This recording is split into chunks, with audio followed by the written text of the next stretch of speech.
Good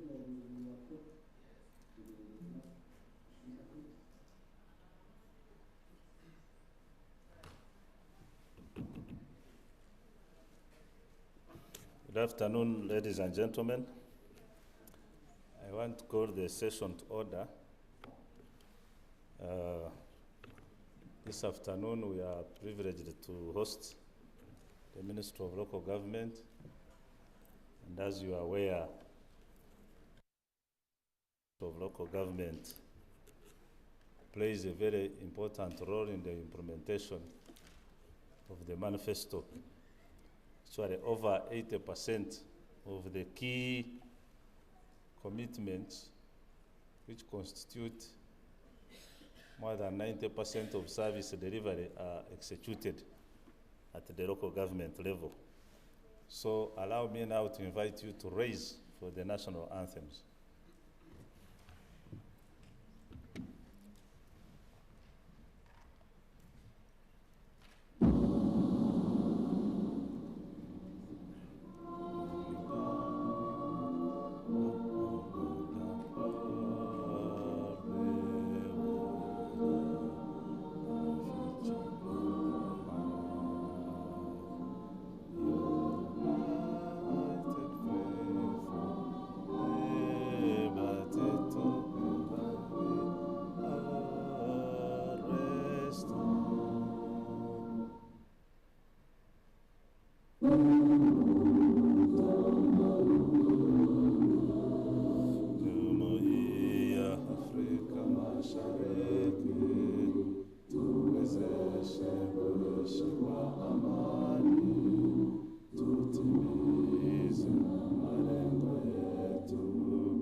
May you please take your seats.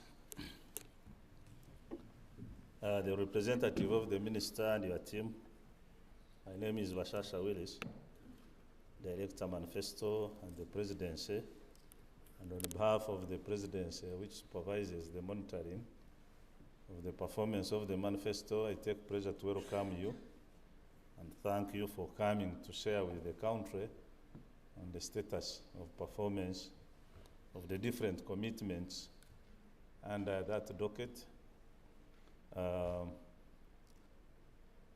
This activity is largely about accountability and sharing with Ugandans the progress so far registered. We have used technology as a medium of disbursement on how to reach as many citizens as possible. You don't have to be worried that the room doesn't have people. There are many eyes here than you can handle. And this is an area which touches actually the local citizen, because local government in this country plays a very significant role in as far as mobilizing our local citizens in their administrative setups as far as government functioning is concerned. So as we present here,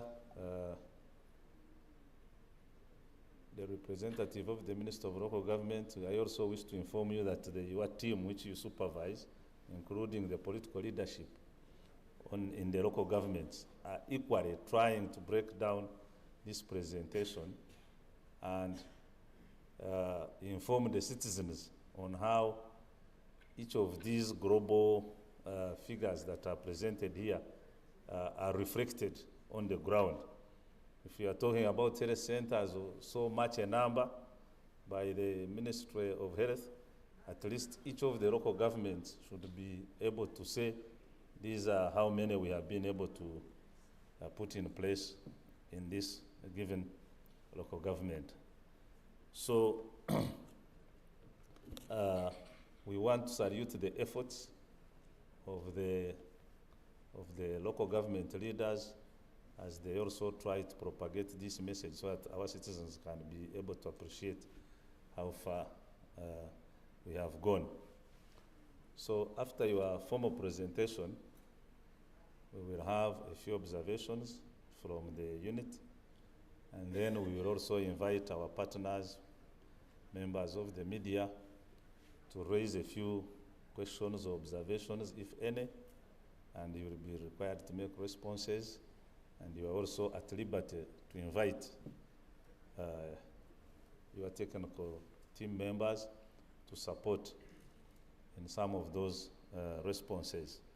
I also wanted to assure Ugandans that this is an area, this is the ministry that also supervises largely our flagship project of the Parish Development Model.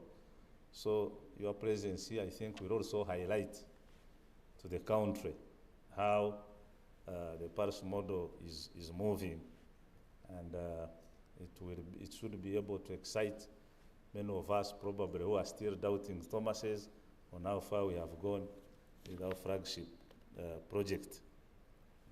That said, like I said, part of this media, they are streaming live on the whole country, and we have many of the links to the YouTube, so even our citizens in diaspora are enjoying viewership of what is going on here. So allow me now to take this pleasure and honor to invite you, the representative of the minister, to come and address the country on the status of the commitments that are being implemented by the Ministry of Local Government. The floor is yours. Thank you.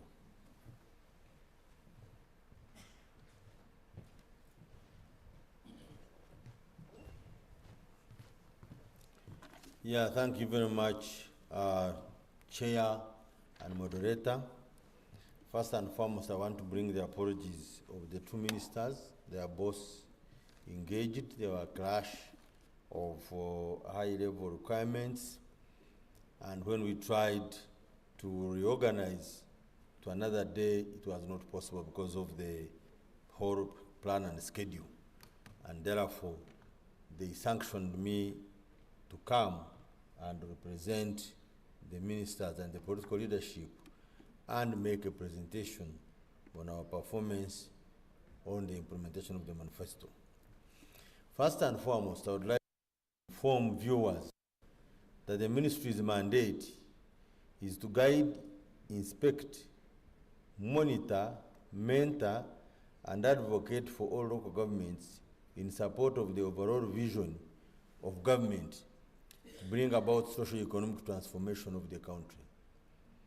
This is a very huge mandate because it means that every day something must be going on in this area, and the ministry must be very available to intervene, especially if things are not going right.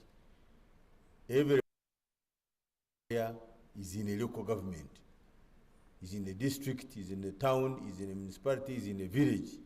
And therefore, all matters pertaining to what happens, we are always there to make sure that they move in the right direction. So this is a very huge mandate. We have strategic objectives. One of them is to improve the centralization system in order to promote democratic governance, transparency, and accountability in local governments. Viewers, it's a right for people to be governed the way they want within the principles and laws of governance. It is their right to participate in the decision-making on what affects them, but also to participate in shaping their destiny. And in that spirit, the government of Uganda adopted centralization policy in 1993, and since then, we have been building and strengthening structures. Structures from the village. We have about 77,000 villages in the country, and each of these villages has a governance structure. And on a day-to-day basis, by representation, the minister has to find out whether governance and people's needs in every village in Uganda is going on smoothly. In the same spirit, we have over 10,500 or 600 parishes. There is also a governance structure. We have about 2,000 LC3s, 31 municipalities, 10 cities, and 135 districts. And we must make sure that the governance structures are operating within the laws, but also in the principles that dictate or determine how governance for people is involved. This is a very huge assignment, and we endeavor to make sure that it happens. And that's why there is no chaos in the countryside. The presence of UN is the absence of World War III. When UN came in, it has made sure that it has helped the world by bringing leaders together. So in the similar spirit, there is stability in the country because there are governance structures, and the ministry is always endeavoring to make sure they are guided, they are trained, they are assisted, they are facilitated to deliver that mission. The second strategic objective is to improve the functionality of the local governments for effective service delivery. We must make sure these local governments are operating properly. I have just been inducting a newly recruited team of about 80 people who are going to be division town clerks in cities, deputy town clerks in cities, deputy cows, so that we have these people who are in place to go and facilitate implementation of government programs and activities in order to make sure that there is service delivery in the countryside. So every day we must make sure we train them like we have been doing this morning. We guide them, we give them policy direction, we engage for development support, we engage for more resources for local governments, we facilitate programs like the last mile strategy, the PDM, to make sure that functionality is moving on. The third objective is to improve planned urban development. I've already mentioned that we have 10 cities plus Kampala City Authority, which is the 11th. That's an authority, but we are managing and guiding 10, 31 municipalities, and 580 town councils. These units left alone, they can start moving or developing in different directions. So we must make sure we support them, that they do things based on physical planning and proper guidance of urban development. And it was in this spirit that we had to actually elevate some of our 10 municipalities to make them cities so that they can be able to be pegged to the conventional methods on how cities live. And I want to report to the viewers that our cities are coming up, are picking up, they all have physical development plans, they have strategic development plans, they are now moving towards the conventional way of how cities are run. The only thing that they require is just more funding, but they already have the plans. The fourth objective is to provide mechanisms for more equitable financing for local governments. We engage into mobilizing resources from within, from the national budget, but also from without by mobilizing development support, which helps us to invest in a number of decentralized services in local governments. And the other one is to improve coordination and harmonization of policy and planning, budget monitoring and evaluation at national and local government level. This is a huge activity that is day to day, because you must make sure as you are supporting Maracha, you are also feeling what is happening in Kisoro. As you are dealing with Kisoro, you are dealing with Buramburi, Nakapilipiliti, and any other corner of the country. And therefore, we endeavor to try to do that in line with the manifesto commitments. Now let me now turn to the manifesto commitments for 2021-2026. The first one was to government was support circles in Uganda by putting emphasis on the rural areas engaged in agriculture. Viewers and Mr. Chairman, we adopted the parish development model. The purpose was to move the 39% which were in subsistence into cash economy, to boost production, by investing in productivity value chains, and therefore a commitment was made that in this period, this PDM must be operationalized. What have we done in this period? First and foremost, we have capitalized for 2 financial years, 100 million for each parish of Uganda, for all the parishes in Uganda. So I can say each parish in Uganda has already received 200 million. The first 100 million was disbursed 100%. The second 100 million, the second batch, is over 90%. And on a day-to-day, we are in the local governments to ensure that it's 100%. And the third batch of 100 million is already appropriated, is in the budget. And the moment we reach 100%, the third batch will be released to support the villages. That is 300 million per parish in each of the parishes of Uganda. This is all from our own resources. That's again a very big achievement by government and also the ministry to make sure that without having to wait for support from anywhere, we are receiving these resources from the government of Uganda. The selected beneficiaries, which are households, each of them gets 100 million. And this 100 million will be utilized, and the money will be repaid after 2 years, after 24 months. And this is a very, very important thing to mention, that people are given money, you are allowed to invest. Some of the investable areas you can reap fruits in 6 months, in 3 months, and then they are saying you can reinvest 4 times before you are asked to pay back. So without other issues, which issues we normally look out to solve, this is a very, very, very good last mile strategy for government to be able to support the people of Uganda to be able to participate in the socio-economic transformation, join the cash economy. This now makes people busy, they are involved in economic activities. So indirectly, you are creating jobs, because if somebody is involved in selling, is busy, but also improving household income.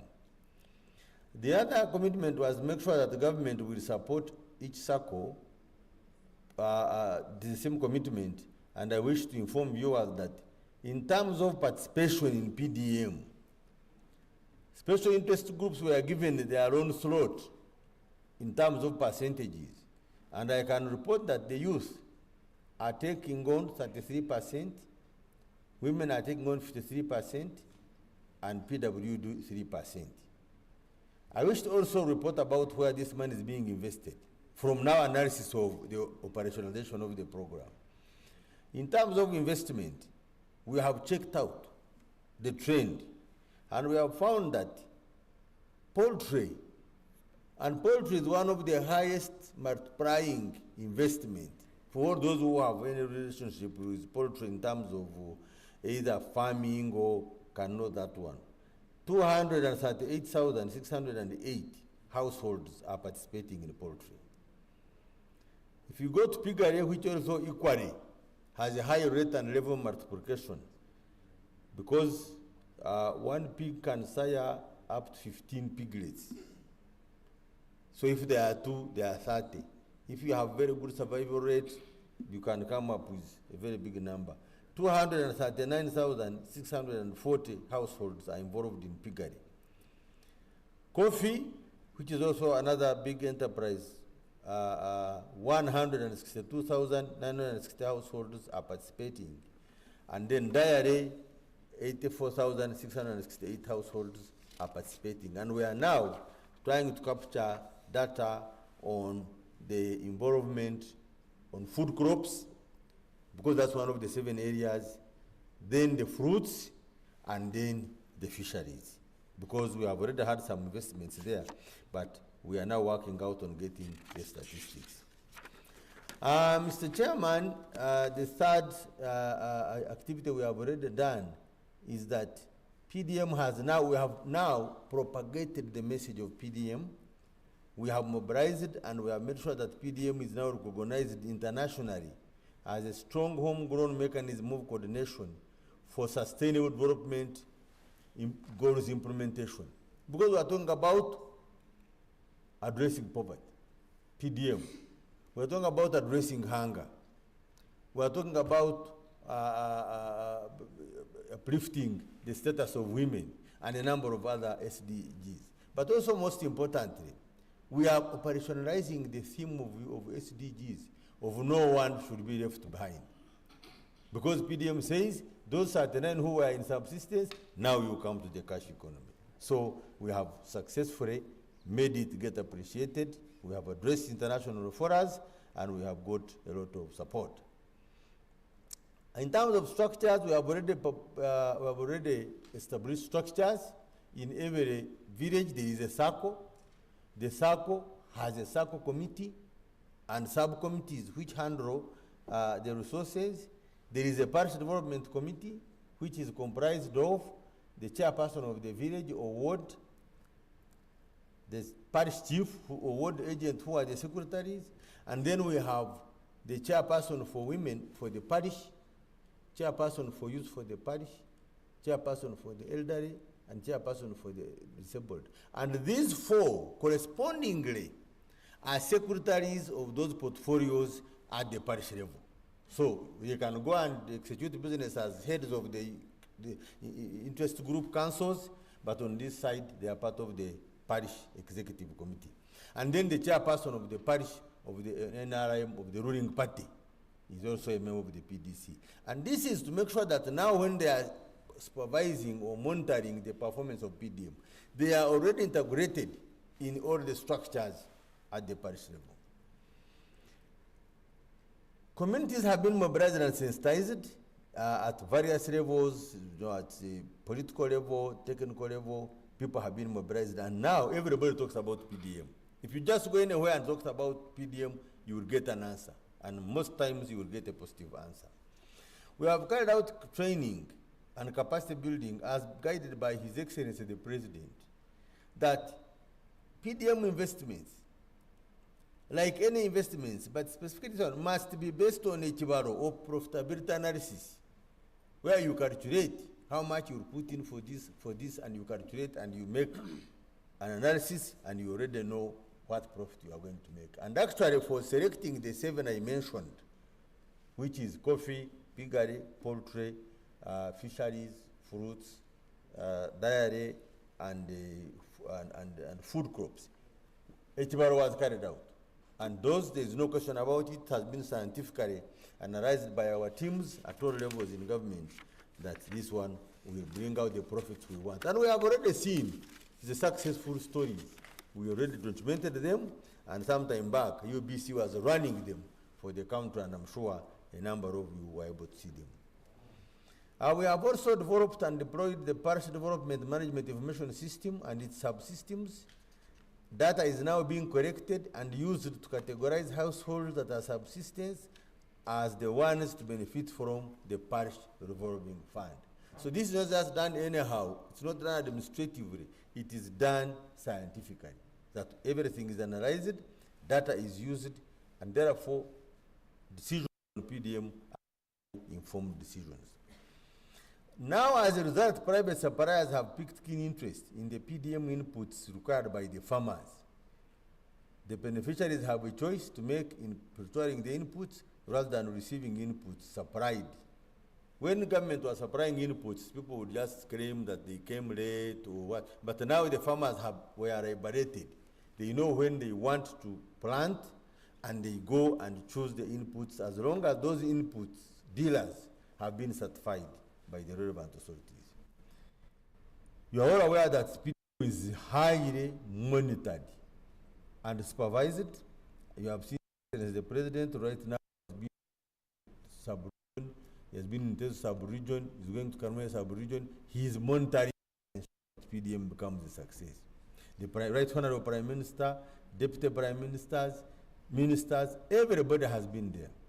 So therefore, this gives us the comfort and the confidence that PDM will succeed as stipulated because of being given that kind of high-profile support, including supervision at the highest level. There is evidence now of increased production in the countryside. When we move around and we monitor, there is increased production. But there is also appreciation of a PDM as a focused wealth and a job creation initiative by government. And as I mentioned already, we have success stories documented. Some of them have already been aired out the country. The PDM digital systems and dashboard have been developed to leverage technology and use of digital infrastructure in the disbursement, monitoring, evaluation, and follow-up of PDM. We now have the WEND digital app by Postbank and others, which is intended to allow access to financial services at a lesser cost, avoid time wasting, prevent risks of beneficiaries traveling long distances with physical cash, and improving monitoring of PDM. In few days to come, government is going to release gadgets which had been promised to parish chiefs, so that every parish chief will have a gadget, those tablets. Every SACCO will have that tablet. Every community development officer at LC3, which is sub-county town, will have that tablet. The IT officer, the focal point officer, and these now will be talking to each other, so that you find that if you want data about PDM, there is already an integrated system that makes sure that you can always now send a message to the CDO if you want to know how many trainings have been done, what problems are there, everything. You can send a message to the focal point officer, you can send a message to the parish chief or the SACCO, and you'll be able to see what is happening. These are just few examples of our field-related activities, where you see the deputy coordinator was in the field talking to the women on PDM. You can see one of our poultry beneficiary displaying matunda ya uhuru for the investment in PDM. Next, you can see the coordinator, who was also carrying out training with the SACCOs, and our people are always in the field to check out how things are going, and if there is any challenge, those challenges are dealt with. If you go to 4.9, what are the other activities have we been involved in during this period? We had a commitment, after the PDM commitment, we had a commitment to rehabilitate 8,000 kilometers of community access roads in this period. The ministry has now rehabilitated a total of 1,495 kilometers of community access roads across the country. Now, viewers, we are involved in community access roads because community access roads is a decentralized services. So we support local governments to now do their work by marshalling resources, mobilizing development support, and guiding technically to make sure that they get, and literally, other than us mobilizing and taking the lead, we work with them. And in a way, we are building capacity, because one of the objectives of decentralization was to build the capacity of local government to be able to manage delivery of services, because one, they are near the point at which services are delivered, but two, they understand, but also feel either the presence or the absence of service delivery to themselves. So this one is the function we do, and one of them is to support the maintenance and construction of community access roads. Also, district and urban roads have been rehabilitated, but those ones are rehabilitated using funds from Ministry of Works and Transport, and also transfers that come from the road fund. So there is already another big grant which also goes directly beyond our own contribution to support maintenance and rehabilitation of community access roads. I wish to report that the ministry has rehabilitated roads in Ajumani, Agago, Amuru, Guru, Kitgum, Ramu, Nuoya, Omoro, as the list goes. So literally, we could say we have had a hand in rehabilitations going on, you could say, in this period, in about probably 40 districts. But in earlier period, when we were involved in the Community Agriculture Infrastructure Project, CAIP, we were able to even cover 80 districts. So this has helped to deal with challenges in the local government. As you can see, some of our works in that direction, You can see a little bridge in Rungura sub-county in Noya DRG, which is under construction. You can see a completed road, Oboko Yuaya Road in Ramo.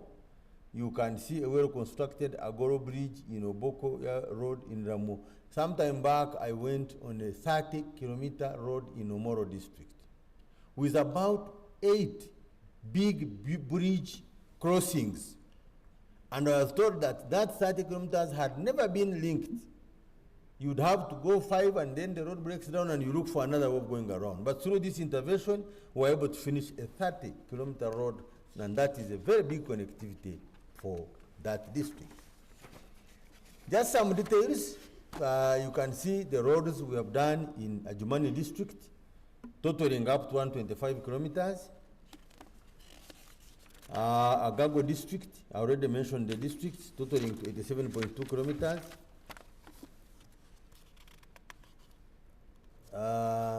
Amuru, 139 kilometers.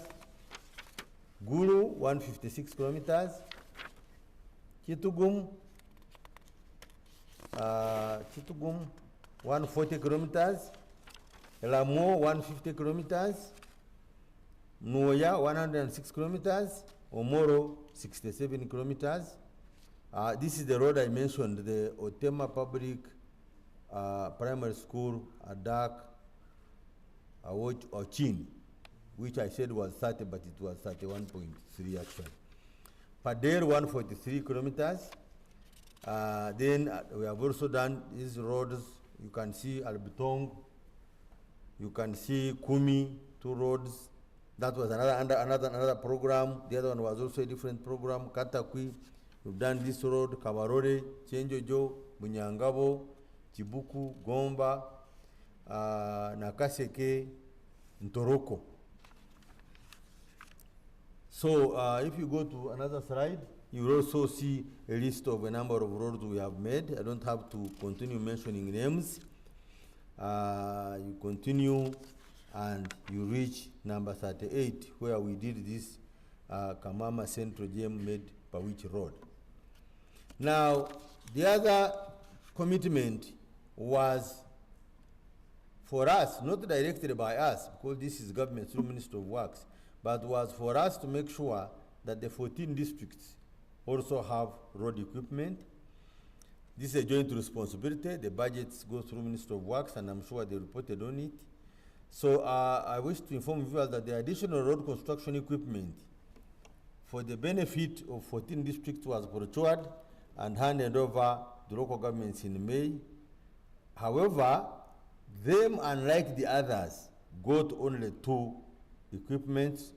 This is a motor grader and a wheel loader. But I wish to inform listeners that the government knows this issue and plans are all underway to ensure that these 14 should have the total unit of the road equipment, but also cities and municipalities funds, when they are available, they will also be supported in that direction. But I wish to report that as we wait for huge equipments, we have been able to invest in digitalization of local revenue in our local governments, and a number of urban local governments, because of digitalizing revenue collections, like Nansana, Makindi Sabagabo, Chira, Jinja City, Mbarara City, have already bought road equipment, majorly graders and compactors, to be able to support. So that one also I want to mention that as we look for alternative sustainability of service delivery, as we wait for transfers and projects, we have also invested in digitally managing revenue generation and mobilization, and we have started seeing fruits by those local governments and many others those I have mentioned, and many others who have been able to buy some equipment to help them as they wait for the main support from government. Mr. Chairman, the other commitment was to build markets in municipalities which don't have modern markets. I wish to inform viewers that all urban areas have always had markets, and they must have markets. There's no question about it. And these markets had been built in the 50s and 60s and had got dilapidated. So the ministry took it up and has been, over the period, even before this manifesto term, invested in big modern urban markets. Now we have 19 in the towns, in the cities and municipalities out, but already, and then 2 in Kampala. But in this period, we were able to finish Kitgum Market, Masaka Market, and Kabale Market, but also we operationalized the other markets, Busia, Tororo, Soroti, Moroto, which had been completed around 20,000, around 2,000. These markets today employ between 70,000 and 90,000 Ugandans, directly and indirectly. And they have induced about 28,000 new businesses, such as shops and restaurants around the reconstructed markets and merchandise suppliers. You find small banks around markets, pharmacies, clinics, many other economic activities are taking place. And therefore, directly or indirectly, now job creation has happened, wealth creation has happened, and improved household income has also been dealt with.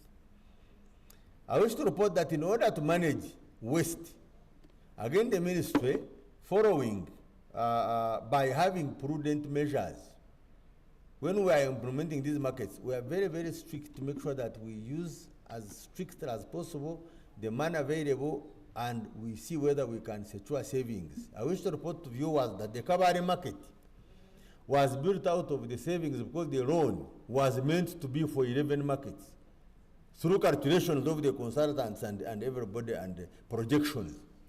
But we made sure we were so strict, and we used the savings to add a 12th market, which was the Kabale market.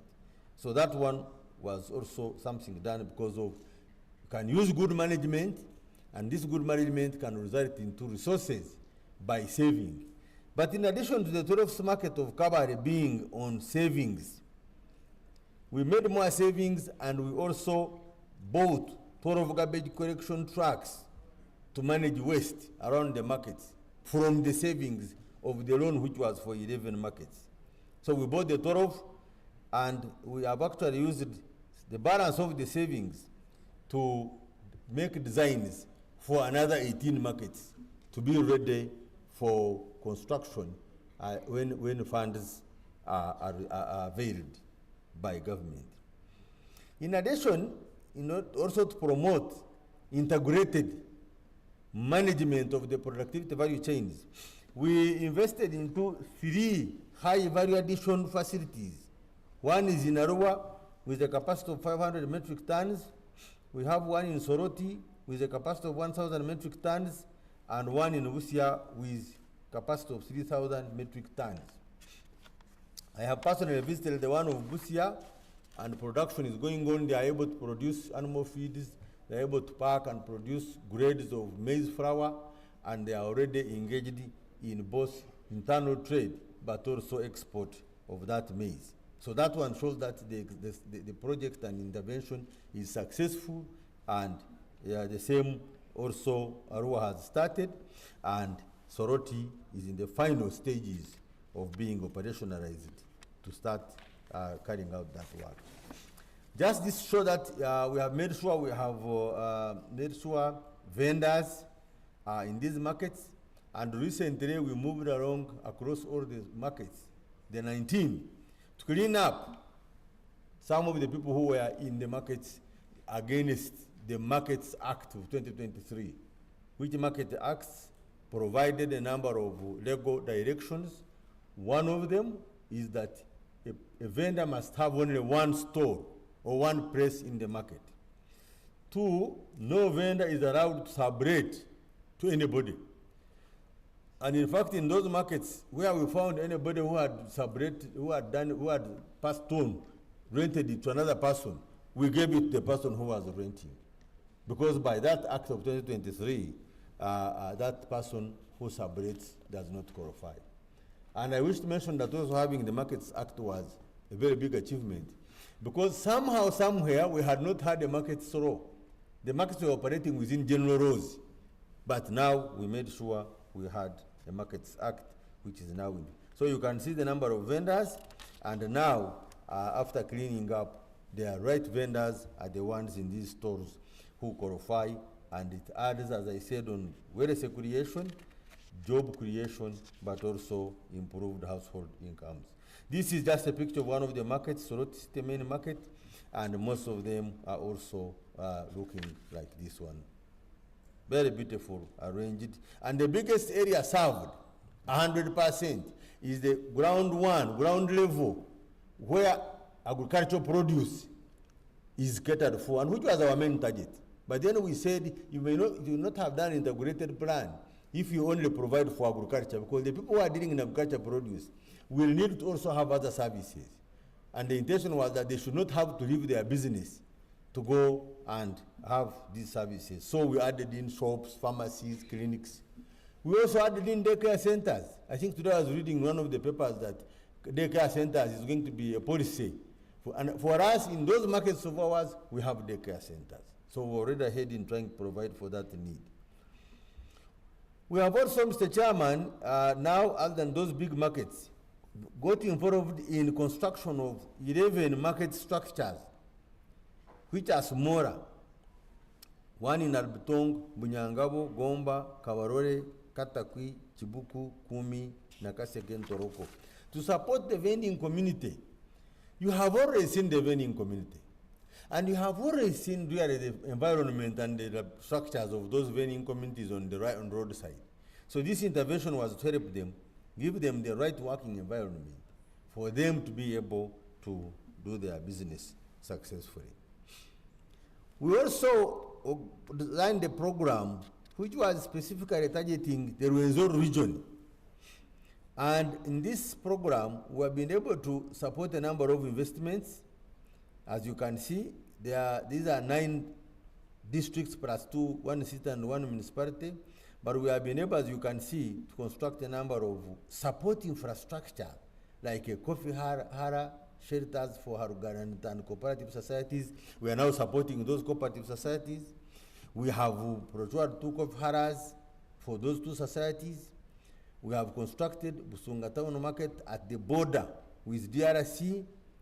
We have installed 2 maize mills in Bunyangabo, and also procured 5 tractors. And these ones, I don't have to go through the list. These ones will take the people and ask them to decide on themselves what they need. And then we would now ensure that the need is real, and also the support base, like the raw materials, is also available. So this is not a decision done by the ministry. The ministry mobilizes the resources, takes the lead technically, but we normally work with the local governments to take a decision on these investments and aggregate. So the list goes through all the districts. Kamwenge, you can see Kasese, Mezumira to Motomoto, you can see Chitagwenda. Also, they made choices of the investments they want. You can see Chejegwa, a Mezumira at Chejegwa Satellite Store, a feed mill shelter at the store, and you can see Chenjojo, Coffee Hara at Katoke, and for Potro City, we are constructing and upgrading Kachuleta Farmers Market. Also, under another program, we were able to finish.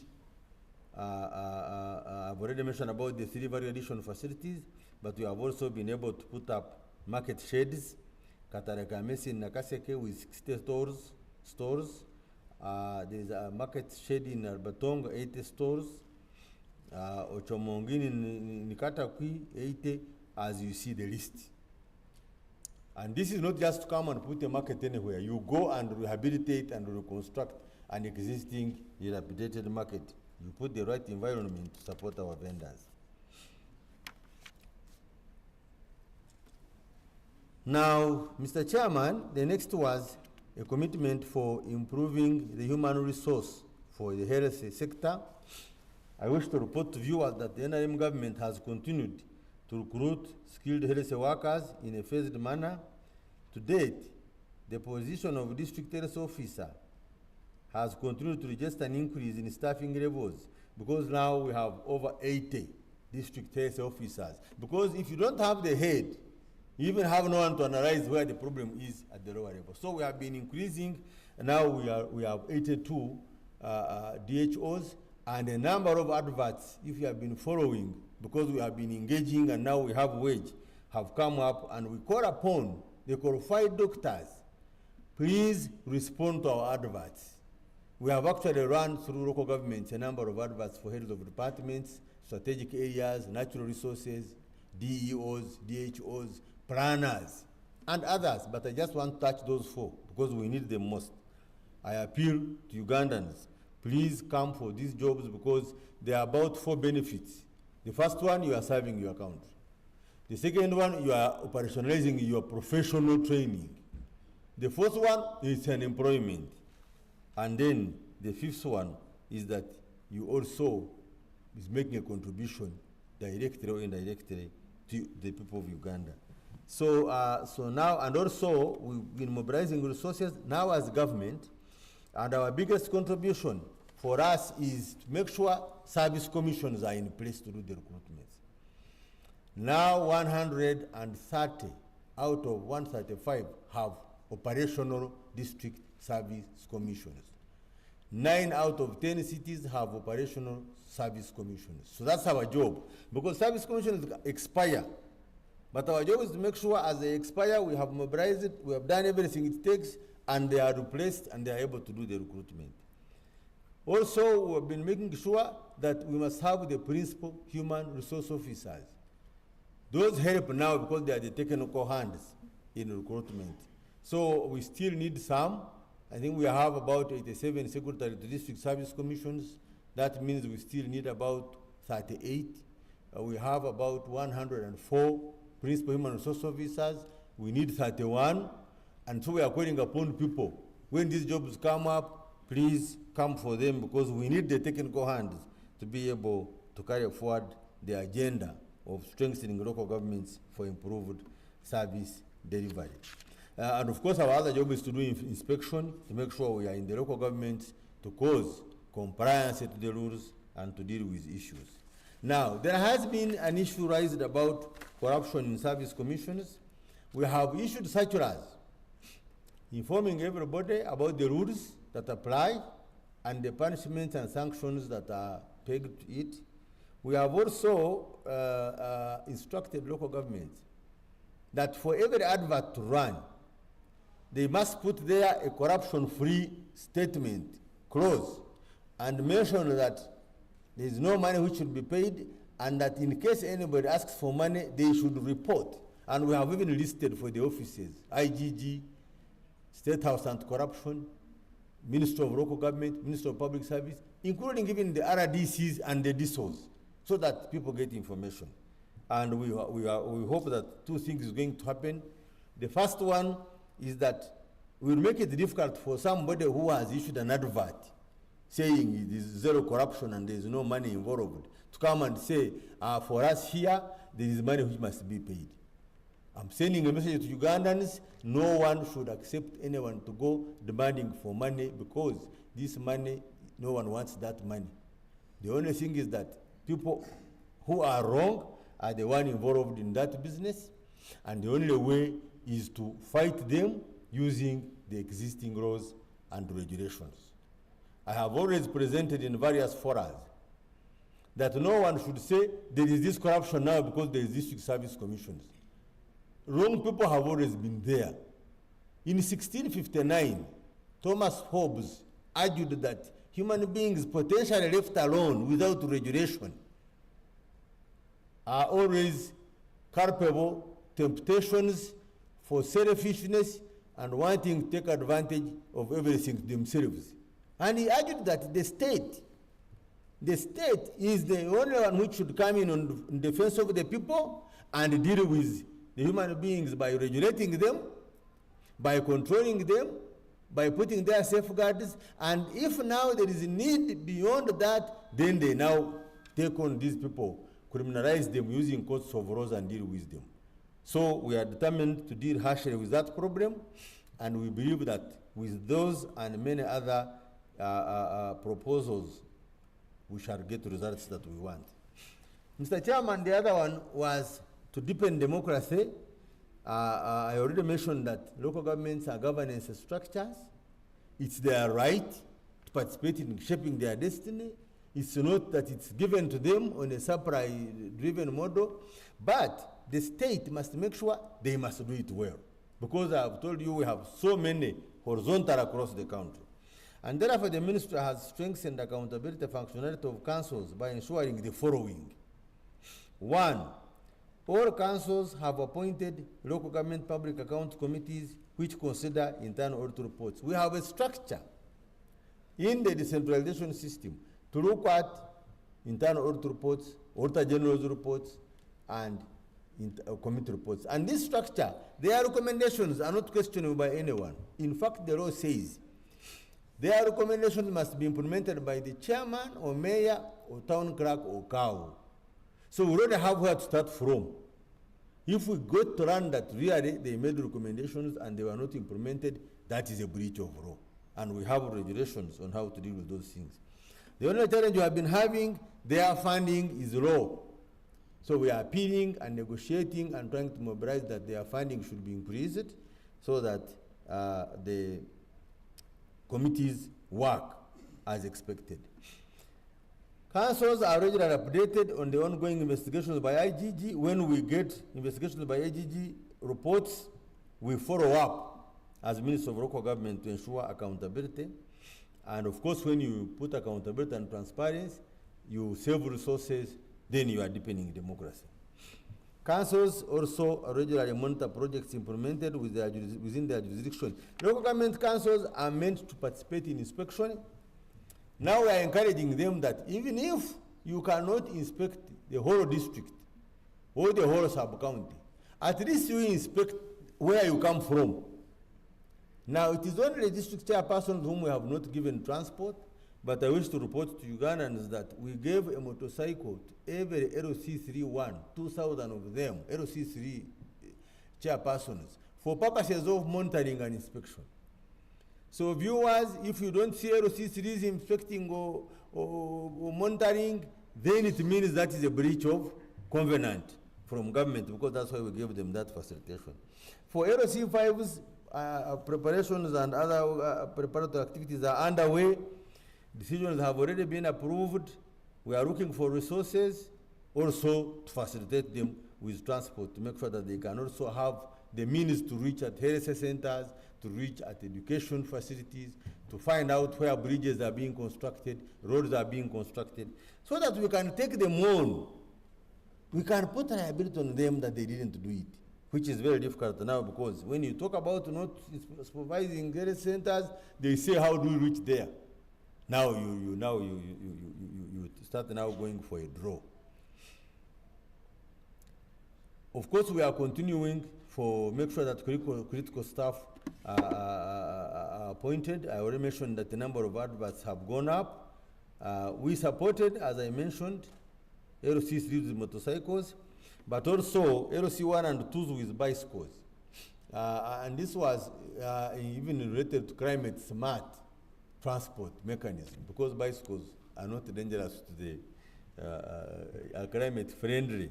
So at least that one we did, and it had been an agreement between the government and these leaders. And actually these leaders were asking for their bicycles. So I want to report that in this tenure, we were able to give them, and you cannot hear anybody talking about them anymore. Also, in 2014-15, we had given chairpersons vehicles which are now 10 years old. But we had the 23, which came in 2016, and were able to fulfill in this tenure to buy them the vehicles for the 23 local governments. Again, continuing on deepening democracy, we have been buying equipment for local governments. We have procured 305 laptops, and specifically to support planners, because they plan, they must collect data, process data, produce reports, and also internal auditors. So we have targeted those. We have carried out orientation in 10 cities and 40 urban local governments, including town councils. We have conducted performance improvement plans in 24 least performing districts to improve service delivery. how this one works, there is a national assessment every year, and districts are ranked, and then we said, yes, like all in the educational paradigm, if somebody fails, one has to understand what could have been the problem. So we normally go in and carry out a performance improvement plan. And we have seen, when you support these local governments, they are able to do better the next assessment. We have been recruiting staff to make sure that we have the human resource. In this period, we have recruited 30 cows through promotion, 73 deputy cows. Some of them is what I was inducting this morning. 10 city town clerks, 10 deputy city town clerks, 20 division town clerks, 23 municipal town clerks, and 10 staff at headquarters. So we have been successful, Mr. Chairman, strengthening our human resource, because human resource is the driver of service delivery by taking lead in implementation of government programs. Also, we distributed stamps completed. We had started in the other tenure, all LC1s and LC2s, to avoid issues of looking for stamps everywhere and anybody using it. So there is one stamp, they have features, and you cannot in any way do it any other wrong way. Mr. Chairman, there have been challenges that really affected us. One of them was that after COVID pandemic and the border shock, some of the projects we had already lost time. So we are organizing, but I want to assure viewers that we are on track. We can be able to manage anything. We have inadequate funding for implementation and monitoring of local government programs. The country is big. We need to be in Koboko at the same time in Karangara. We need to be in Kabong, but also in Burisa. The country is very big. So we are negotiating. We are bringing this matter to various areas that we would need to be able to monitor. And I'm arguing, Mr. Chairman, that investing in inspection is an investment.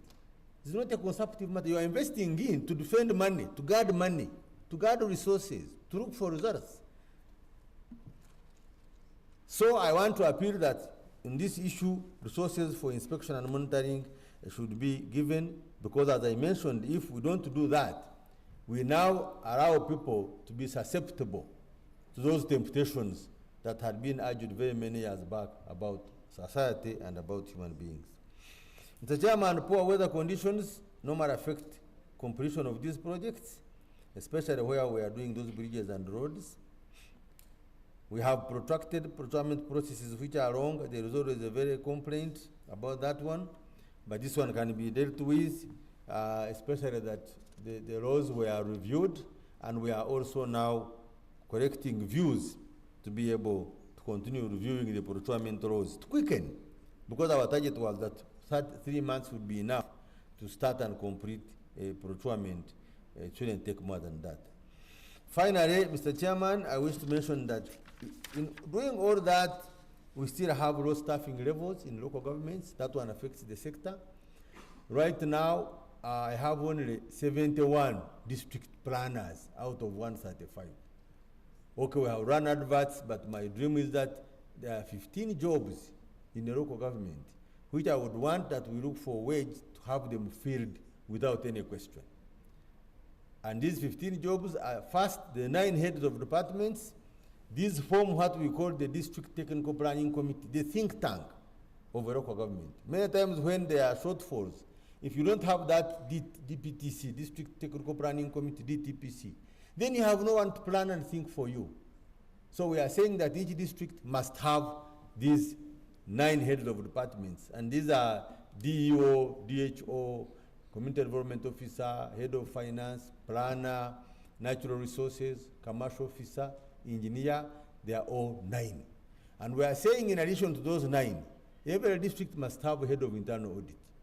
We are even proposing that one of the reasons is Head of Internal Audit is at U2, principal level, or U3. We want that one to be elevated to be also head of department, which is assistant commissioner level.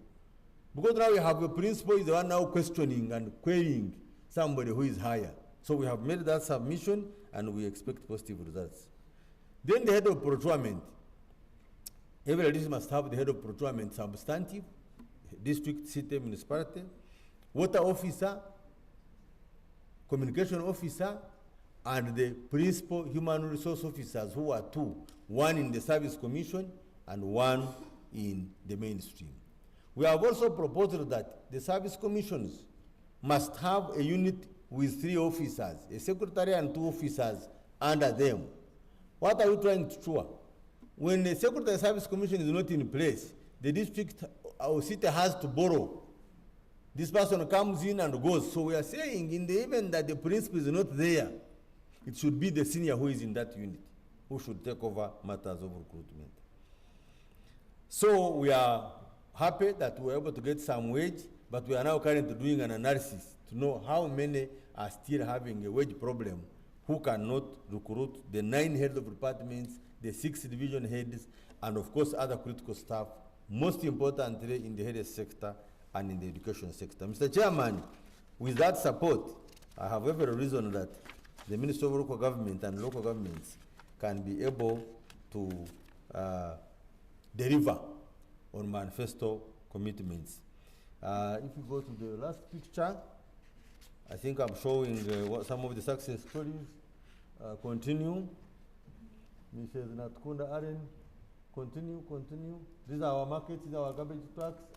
That is a lady from Uganda in Igorora who has used the money in poultry.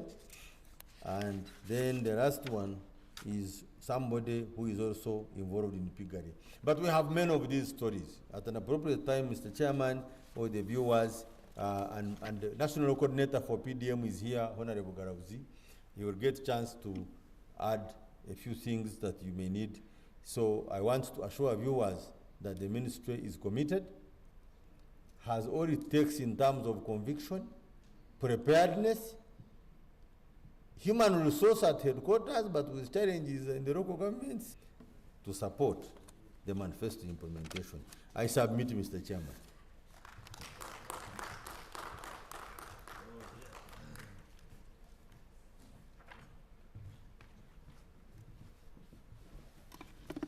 Once again, join me to put up our hands together to thank the PS for this representative of the minister for this elaborate presentation. The representative and your team, I want to thank you. I want also to register the presence of the National Coordinator for Paris Development Model, Honorable Garabzi, who joined us in the middle of the presentation. So please receive him. Thank you very much. So allow us now to make a few observations from the unit, and then we proceed. Some are for noting, some would be where you need further clarifications. They will be made.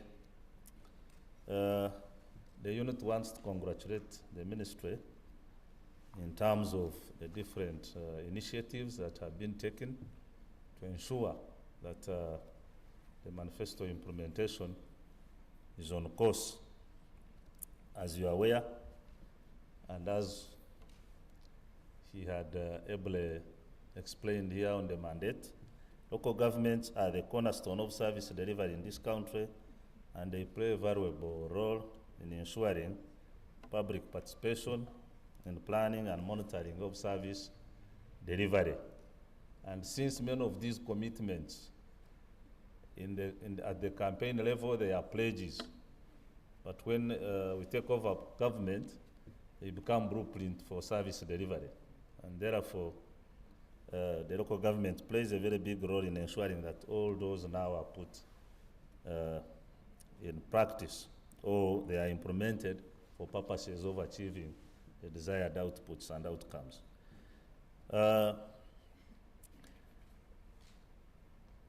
PDM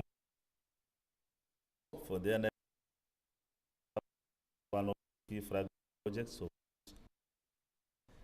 and that the remaining year of the political term with a higher G of mobilizing the public to ensure the pillars of the PDM. Now that the national coordinator is here, maybe he will take us through on the performances of other pillars beyond the financial inclusion, so that the country can be able to appreciate. Because the whole argument has been as if PDM is about this 100 million. But I believe there are many other commitments through the pillars that were proposed that have been put in place to support this model that probably are not mentioned. So this is an opportunity for the country to appreciate that. Markets have been constructed across the country. This is a very positive development, because now our people can do business in an ecosystem which is very clean and organized. And however,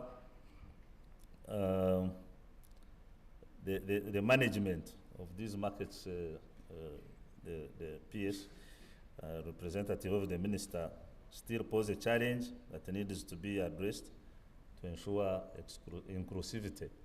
In some cases, there has been a hijack of the management of these markets, whereby you find that some people have become landlords of sorts within these markets, and now this dilutes the whole intention of why these markets were created. Maybe the country is to be assured in this direction on what can be done.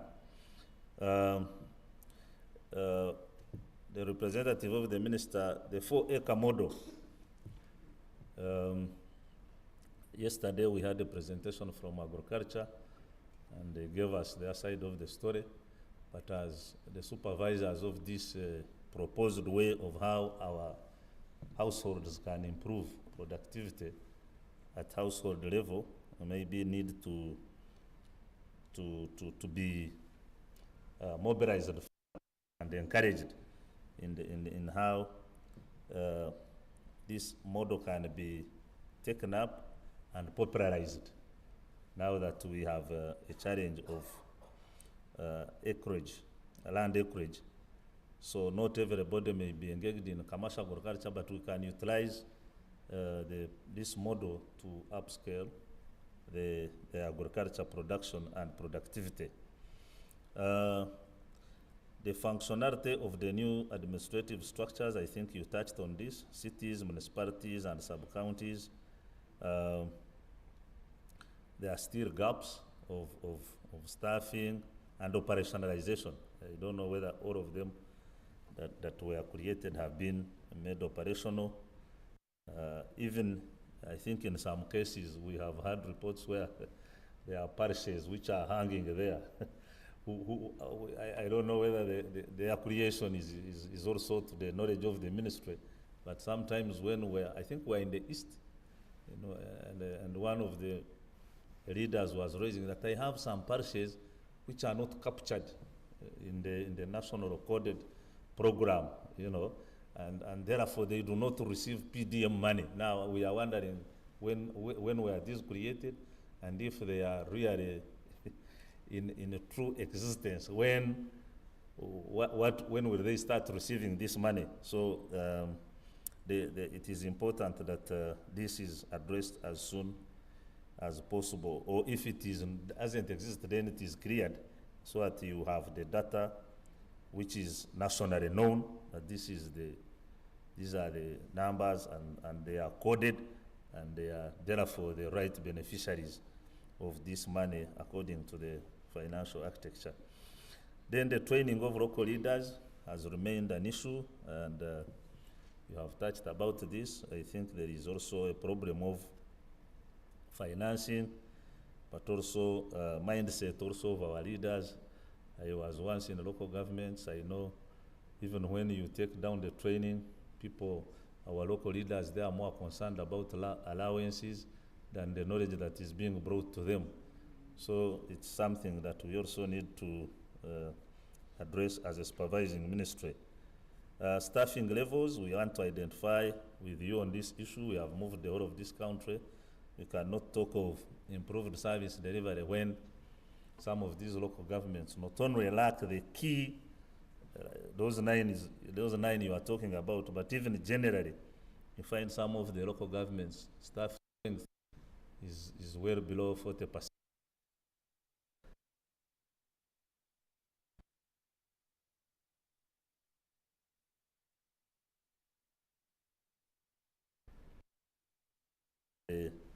At the levels in terms of generating revenue for their own level, so that they are able to meet some of the necessary costs that can run them efficiently. We also noted the challenge of absorption of for some projects, especially these central initiated projects, and many of these were these U-gift projects. Of the monies were being returned back to consolidated fund, and the whole excuse was about the employment of the hybrid procurement. So, I think some level, the challenge was that many of these projects, they were batched, and then they would give one contractor many projects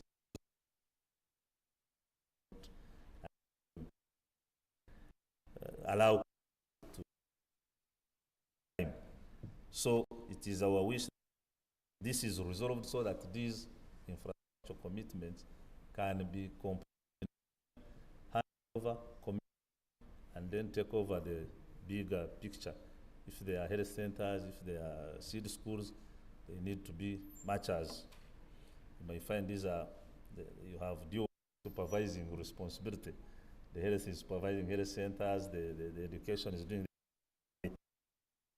people there who should also whip and make sure that these projects are concluded and they are done well for purposes of ensuring that they are concluded in time, and then we are able to reach the objective why they were set in place. Otherwise, we want to appreciate the efforts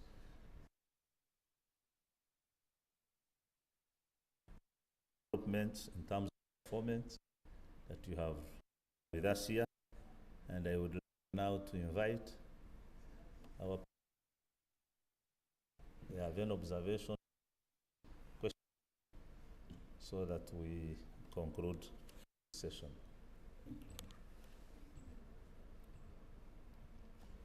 Yes, please. Thank you, Chairperson. I'm interested in having the Honorable Minister to give us the performance at least about the CDA, Citizen National Coordinator. Thank you. Okay. Yes. Thank you very much, Mr. Chairman.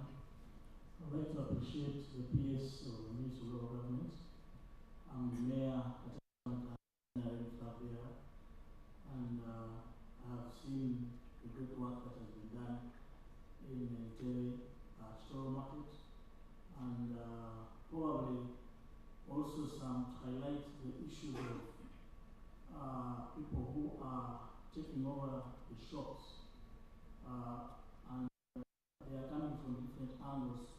People come in and they own the shops and actually not market vendors, and you find that some of them are connected politically, and they start disorganizing the whole market process. So we are having a challenge in Intel.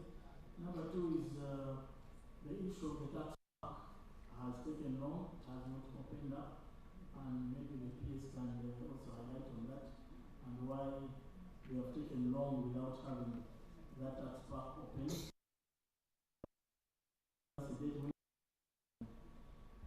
And then also in my area, our market, there is an area which is safe having in Baitavali, there is a market over in Road goes in traffic jam, and it is said that there is an acre or two which belongs to government, which was procured by the late Ian Cheine many years ago but has not been compensated. And we are looking at that congestion which fills the road and blocks travelers going to the airport. And want to see whether you can step in and see whether that process can be worked on so that we can reduce that Friday congestion. I also want to thank you for the work that we think will take place in Kauku Market. That market has been seriously dilapidated with the increasing population.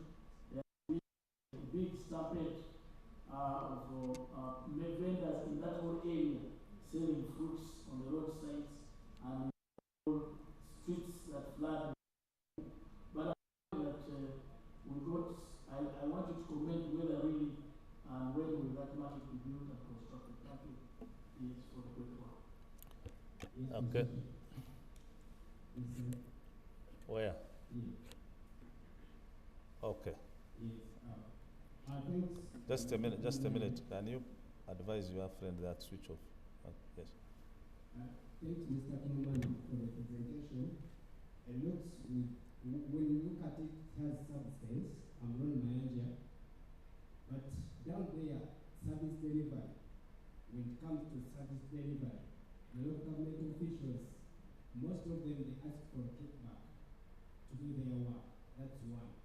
What plans do you have to such officials, to such government officials? Secondly, when NRM taking over this term, the sixth term, they used this term, they used one of the pillars that, or one of the subjects that you have as local government. It was one of the key message to Ugandans, so that is they support the project. How much so far? How much spent in this project? And maybe if it's okay, in terms of figures, how much is that? Thanks. Thank you. I don't know whether you were awake when when the representative of the minister was presenting, especially the last part of the question. But since it is democracy, he will respond again. Are we done?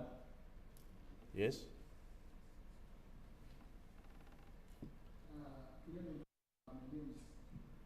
Mine is about the issue of communication. We are seeing government is doing a lot.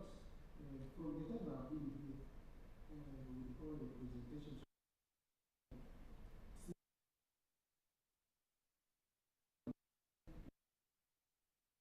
and communication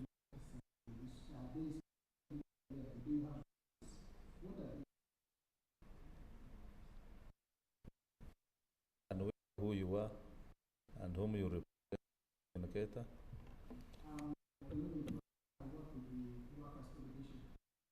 Oh. Good. Huh? Okay. When those are the issues, maybe I will, as we salute the efforts of foundation, I would also request you that you do a fresh audit on these bicycles and motorcycles with these leaders of ours. Sometimes when we are there, we are told some of them have been disposed of quietly. And these are government assets. So I don't know whether these people have guidelines that should govern the usage and ownership of these assets. Because you may facilitate people start now taking advantage of to be. Thank you. Princess, I thought we are done. Actually, I have only one question. My name is Princess. I would like to know whether the media are not supposed to be part of government program. So, yes, I think we need an answer about that. Princess, by the virtue that you are here, That explains everything. And respond. The national coordinator to first get PDM out of the way, and then I can now respond to this. No, we are streaming live, so it's better you are here. Thank you.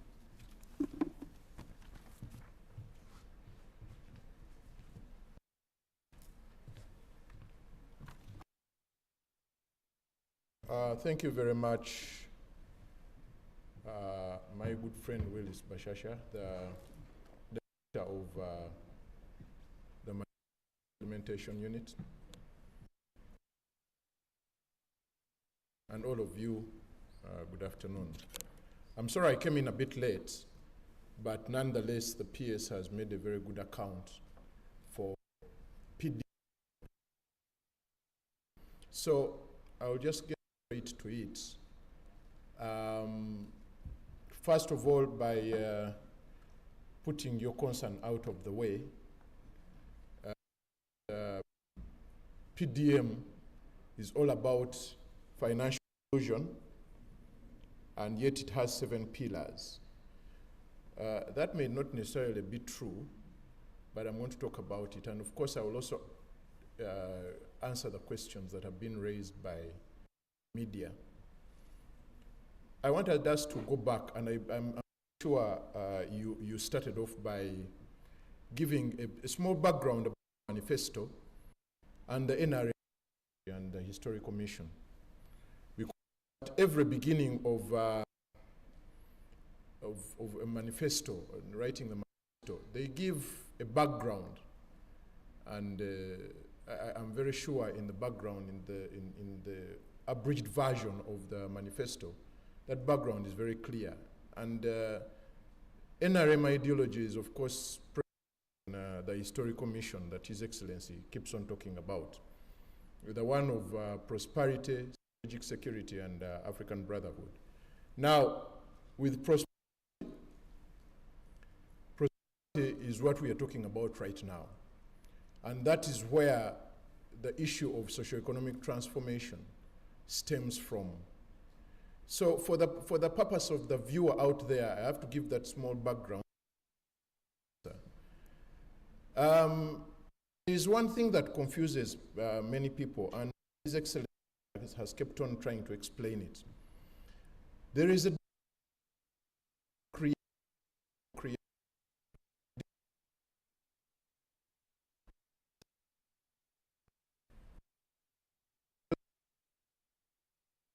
deals with incomes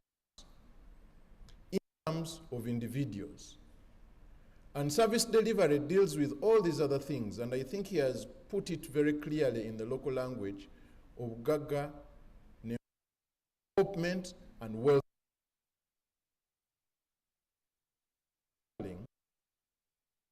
Job creation. Now, as much as there are 7 pillars, when you talk about wealth creation, what exactly are you talking about? You're talking about direct impact of any program in pockets or in the income of household.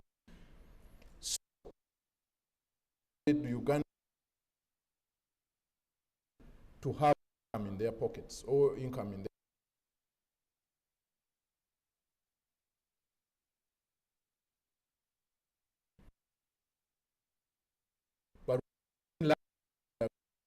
is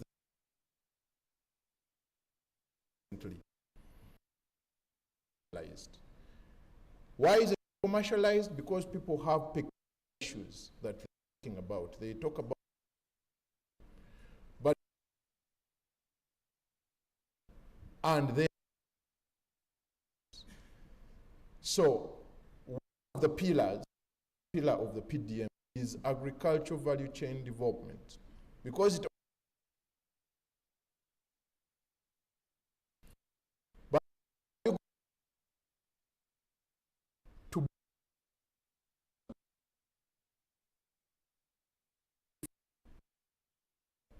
because factors of production is both monetary of credit and asset capital. So, comes in, which is financial, cheap capital, because one of the big has been farmers and when it comes to credit. So, you are using one pillar of the PDM, which is financial inclusion pillar, to give grants directly from government to the individuals at very minimal interest rates. But these are grants to the circles. So you have pillar one, which is agriculture. Agriculture needs the capital. But even then, we need to have information about the people we are dealing with, which is pillar 6. So we have been collecting information about these people, the households, and the different communities. Those are already 3 pillars in action right now. But most importantly is that everything has to be well governed and well structured, which is pillar 7. The structures, the circles, the PDCs, to put the PDCs in place, which Minister of Local Government is doing very well. Most of these structures are in place. We have to mobilize these communities of gender. But when all that is done, that is now, when all this is done, we have, like pillar should social services, electricity to add value. Now that is pillar 2. But it's an enabling what? We have pillar 3, that you have a healthy community. They have to be educated for financial literacy. You have to prepare them. That is pillar 4. Now, pillars. But at the fundamental pillar and the premise on which we are going to make sure that household incomes are assisted by pillar 3 towards our the others will be enabling. You don't need to have because I've heard people say that you need mindset change. You to wake up one's mind one day.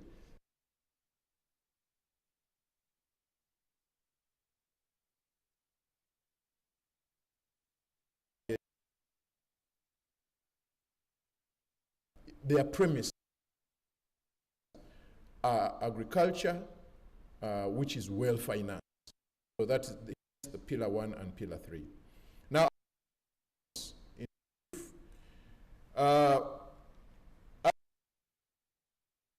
100 million shillings per parish. 3 financial years that we have gone through was more or less in establishment. Now, the second and third financial year, which we have capitalized it with 2.1 trillion shillings. So far has gone down to the circles. And the disbursement rate, because you see there is putting the money on the circles, but how many people have accessed it? We are talking about 87% cumulatively, because the first finished, now they are trying to finish the last financial year's capitalization. So we are talking about 85%, which is about 1.8 trillion, which is already with the masses. With an estimate, you can now estimate with an estimate of about 1 million shillings. But remember, there were some who had gotten less before the directive came out. We have over 1.8 million beneficiaries. So, of the target of 3.6 million households, that's the 39%, have already money. So, our target of 3.5 million households, 1.8 has been reached, which is about 51%. Your extrapolation as this getting near the target of the 39%, we're completing the 39%. Of course, nothing happens 100%. There are some challenges here and there, but those are operational and administrative. But otherwise, functional challenges, we have realized them and tried to I believe we are doing well. We are still just halfway the manifesto implementation, and we believe by the time the next manifesto comes in place, we shall have hit our target. And of course, I had another question about extortions. You know, we are dealing with human beings, as you're planning. But that is criminality, and the president has been very emphatic about it, that anyone caught playing around with PDM money, be it the civilians or they will be dealt with.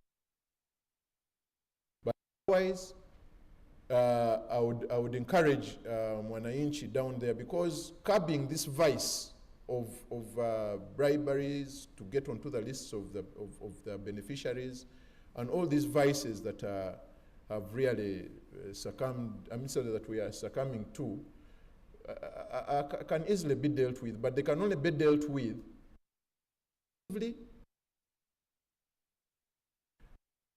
freelance, because the beneficiaries are the first call to us. Then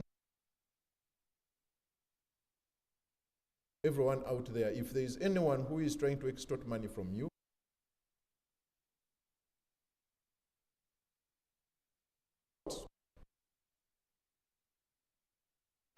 apparatus will come.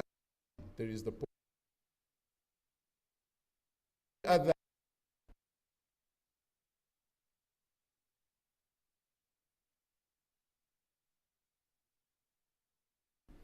And that is how we shall curb this vice trying to eat us up. But otherwise, we are doing so well. Thank you very much, the head of the unit, and thank you very much, the press and Mwananchi. I think we are on the right track, and we shall strive to even make this better. Thank you very much.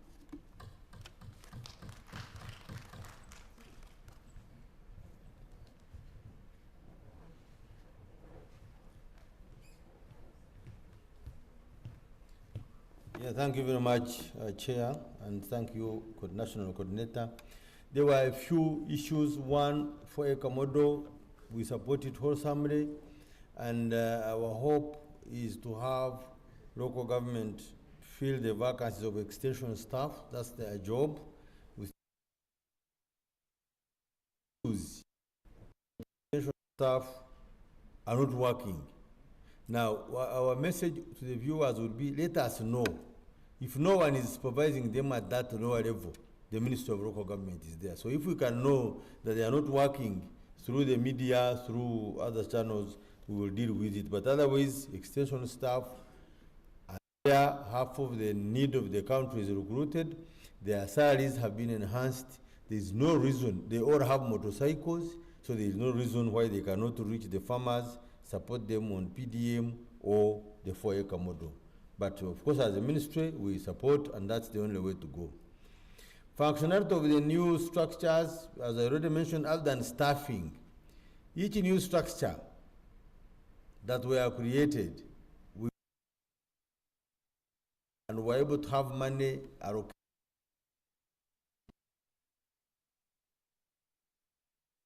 Can operate at some level, but of course they are part of the big mission that we support to make sure that rooted. They will be analyze it. On the question of partial which do not get PDM, they were partial 100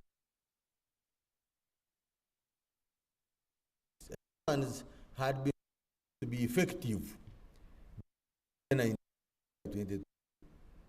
And that they were going to be effective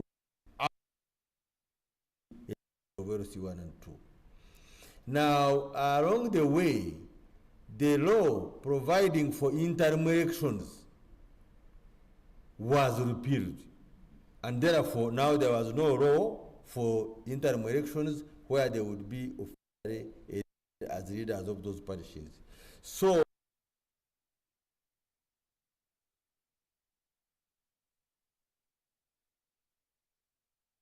however, when it comes to PM resources,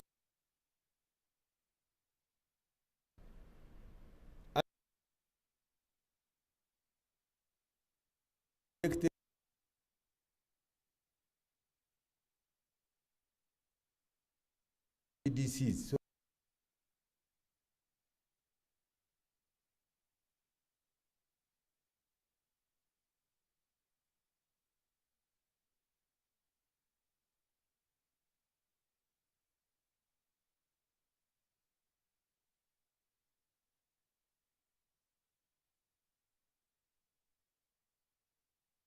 in a parish that did not erect and is not getting PDM, we shall go in and resolve it, because maybe they are not getting PDM because people thought they would have elections, yet they don't have because the law was repealed, and the other people were also getting, but we can go in and deal with it.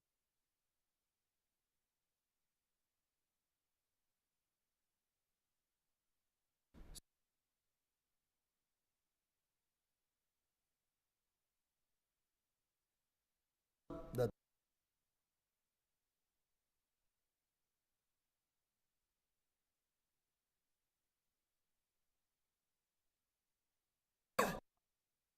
dates on the expectations on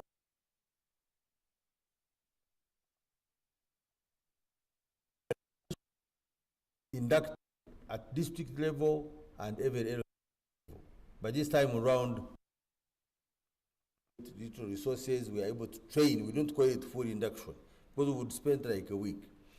So we are now appealing that we should get resources to prepare induction materials in the next year of 24, 25, 24, 25.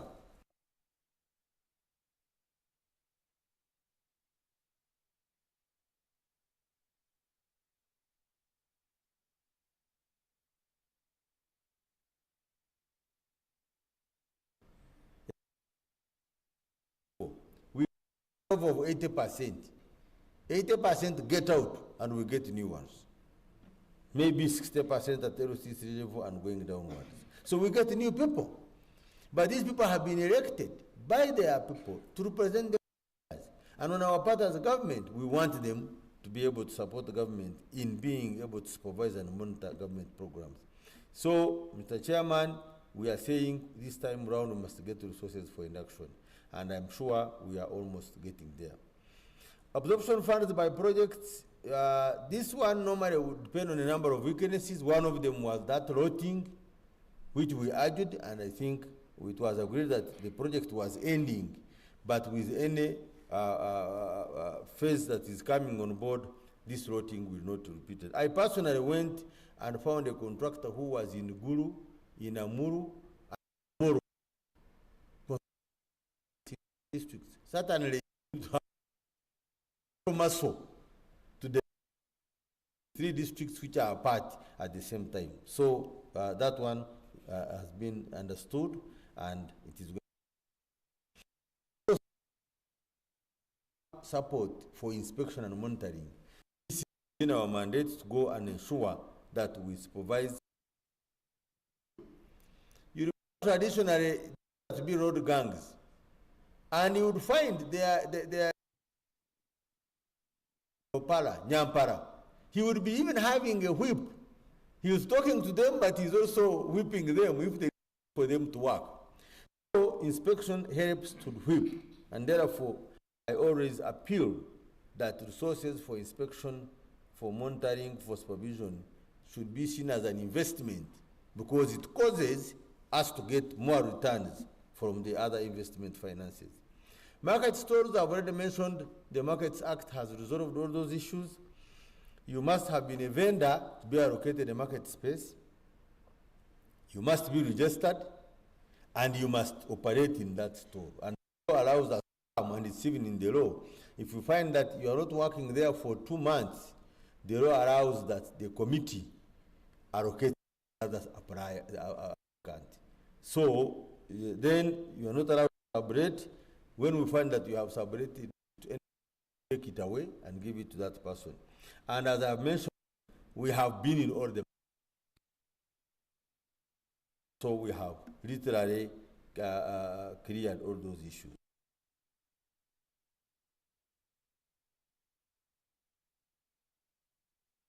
The program, and I will find out that White Babili should also be included if it's a popular demand and it qualifies with all the other criteria.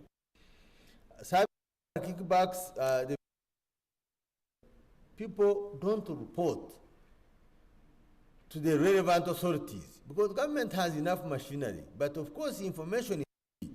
So my appeal to viewers and the people of Uganda is report these. I would want somebody to say, I reported to you this case and you did nothing. Or I reported this matter to so and he or she did nothing. The is for people to vote. That's why I mentioned we are instructed. But even and so we are confident that if we can get this information, we have the capacity as government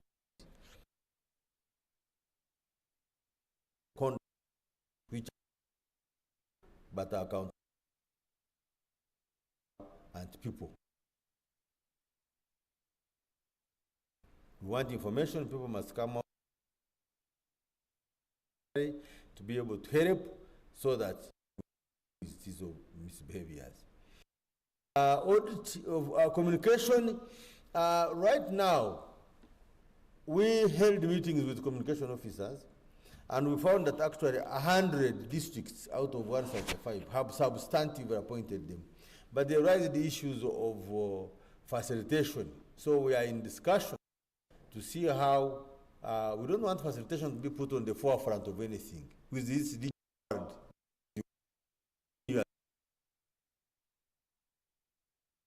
so we need to change the mindset. Wider things which you digital spectrum to deal with some of the communicating, because for example we always ask them, and that was asked by the other member, this attend watching and commissioning, they can't even report on it, and they attended because people like to attend functions than to attend meetings. So we're going to tell them that now, but with a phone, and everybody has a phone, you can start being active in communicating some of these things. Also engaging in having them trained, but also they need some facilitation for them to do a good job. On the audit of motorcycles and bicycles, of course that's why we are talking about strengthening the audit unit. That is work of audit if you have a strong audit unit. But on our part, we already issued a circular that the CAOs and sub-county chiefs are responsible for government assets. And we said they are responsible for it. And therefore we said we should report to police if they find that these bicycles cannot be traced. So there is they did census, and a few people were apprehended and asked to refund, punished within the laws. So that's why I'm confident that one, we have a strong, the RDC is there and RCC, strong audit, we shall be able to deal with wrong elements. Because wrong elements come by themselves. They don't come because it is in a district or it is a decentralization. They happen to be there in society. And now that there are wrong elements, the only medicine is to deal with them on where wrong elements are put. Of course, the chairman already mentioned it. We really appeal to media to support us. Media, you are called the fourth estate after the three arms of government. You are there to communicate. So we appeal to you to always reach out to us for verification of information. Or even when we are looking for information, I always share something with some of the colleagues in the media. I say, now when you want to report on the bad things and negative things, you get them. But when you get the good one, which says that the bad ones will for the good ones. So I was saying let's have balance management of information. So I appeal to you that also when good things happen in local governments, I would want you, for example, to report on Mbarara market among the markets we built is 100% filled, very well organized, well laid out. So I would want to see somebody reporting on it. as something which has worked out 100%. So, Mr. Chairman, I want to thank you, and I'm happy that these questions came up and I was able to expound on them. I thank you very much. Yes, bigger than that, louder than that. Let's put our hands together once again. And, thank you very much, representative of the minister. Thank you very much, the national coordinator, PDM. Viewers, wherever you are, now to appreciate the different achievements on this journey, and more especially elaborated by what I would call the key ministry in terms of supervising the implementation of what thought about, but now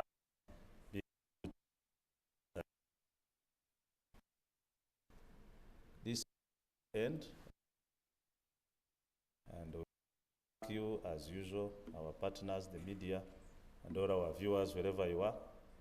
And I want to say tomorrow we'll be here with another presentation, 9:30, from the Minister of Water and Environment, and we will continue updating you on how far we have gone on this journey of manifesto performance 2021-2026.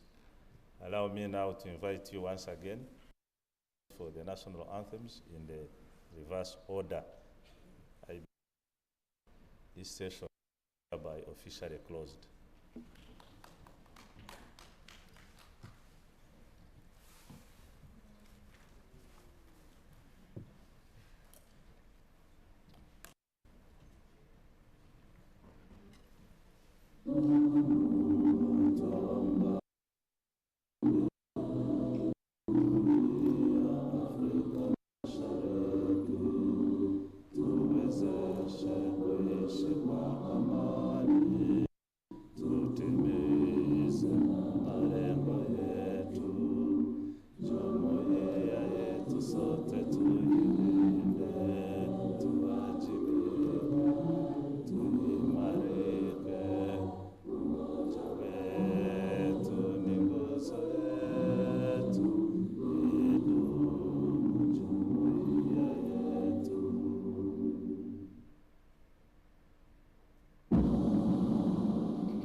Thank you and have a blessed evening.